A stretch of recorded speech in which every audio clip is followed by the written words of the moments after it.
In a small town where dreams often faded before they ever had a chance to take flight, there lived a boy named Daniel, a quiet 15-year-old whose eyes carried both the weight of hardship and the light of hope.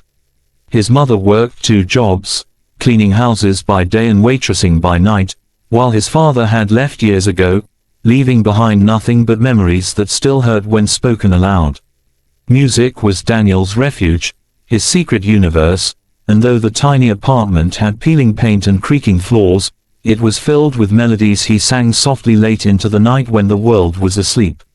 He didn't have fancy instruments or expensive lessons. His only companion was an old guitar he had found at a thrift store, its strings worn but alive under his fingertips. It was this instrument and his voice, raw and untrained yet dripping with soul, that carried him through the loneliness of growing up in poverty, through the sound of his mother crying quietly when she thought he couldn't hear, through the hunger that sometimes visited their table. One evening, while strumming on the balcony, his neighbor, an elderly man named Mr. Carter, who had once been a jazz musician, heard him sing Hotel California. The old man paused, leaning on his cane, eyes widening as if the voice of this boy had pulled him back to a place where music meant salvation. "Kid," he said with a trembling smile, "you don't just sing, you pour your soul into it. The world needs to hear that." At first, Daniel laughed it off, too shy to believe his voice mattered beyond the 4 walls of their home, but Mr. Carter was persistent, helping him record a simple audition video for a national talent show. When Daniel received the call that he had been accepted to perform, disbelief shook his body. He had never been on a real stage, never faced an audience larger than the stray cats outside their apartment. His mother hugged him tightly, whispering, "Go and sing like it's just you and the sky, my boy. Sing like your father's listening from wherever he is." The day of the audition arrived, and Daniel found himself standing backstage, surrounded by children who seemed more confident, dressed in stylish clothes, some with vocal coaches and managers buzzing around them. He felt small, almost invisible, clutching his battered guitar like a lifeline. Doubts whispered in his ear. What if he wasn't good enough? What if the audience laughed? What if his voice cracked under the pressure? But then he remembered the nights when his mother came home exhausted, her hands trembling from scrubbing floors, yet still found the strength to smile at him. He remembered Mr. Carter's words, the hope in his tired eyes. Answer, when his name was called, Daniel walked onto the massive stage, his heart pounding like a drum inside his chest. The bright lights blinded him, the silence of the audience weighed heavily, and the judges, famous, intimidating figures, watched him with unreadable expressions. He took a deep breath, closed his eyes, and let the first chords of Hotel California drift into the air. From the very first note, something shifted in the room. His voice wasn't polished or technically perfect, but it was raw, honest, and filled with a kind of aching beauty that went straight to the soul. The lyrics rolled out of him not like a performance but like a confession, like a story of his own life woven into the fabric of the song. The audience, initially restless, grew still, listening, some with tears forming in their eyes. The judges leaned forward, caught off guard by the depth coming from such a humble boy. As he reached the chorus, his voice cracked slightly, not from weakness, but from the sheer emotion bursting out of him, and that imperfection made it even more real, more human.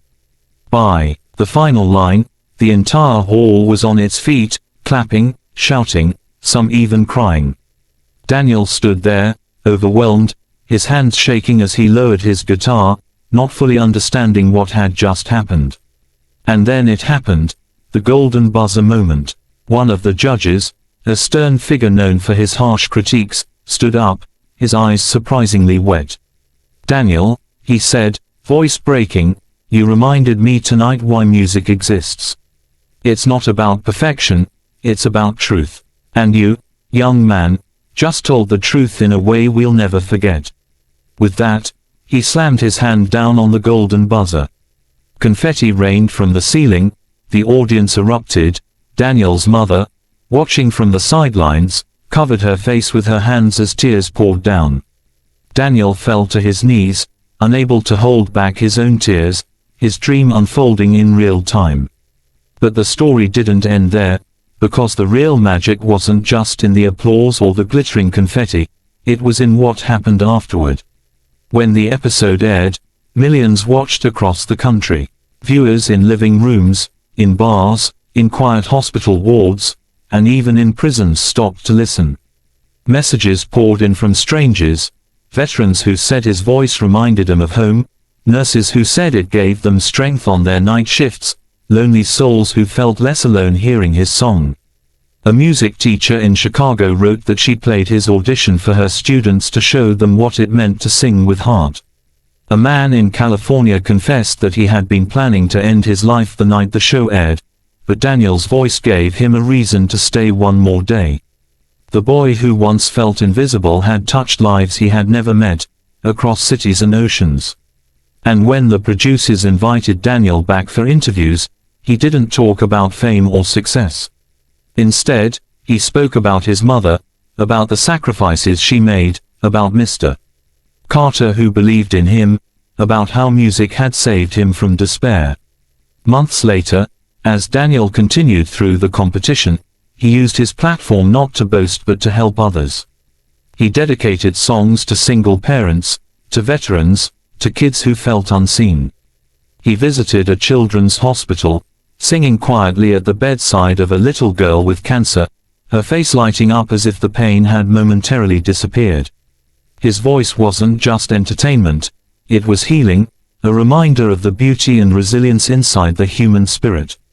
And though he didn't win the competition's grand prize, in the eyes of millions he had already won something far greater: hearts, hope, and the power to remind the world that even the smallest voice can echo endlessly when it is honest, when it is kind, when it is full of soul. In the end, Daniel's story wasn't about a golden buzzer or a stage. It was about a boy who turned hardship into harmony, who showed that greatness isn't measured by fame or wealth but by the courage to share your truth. His journey proved that sometimes the most broken places within us create the most beautiful music, and that when we dare to let our light shine, no matter how small it seems, it can guide others through their own darkness.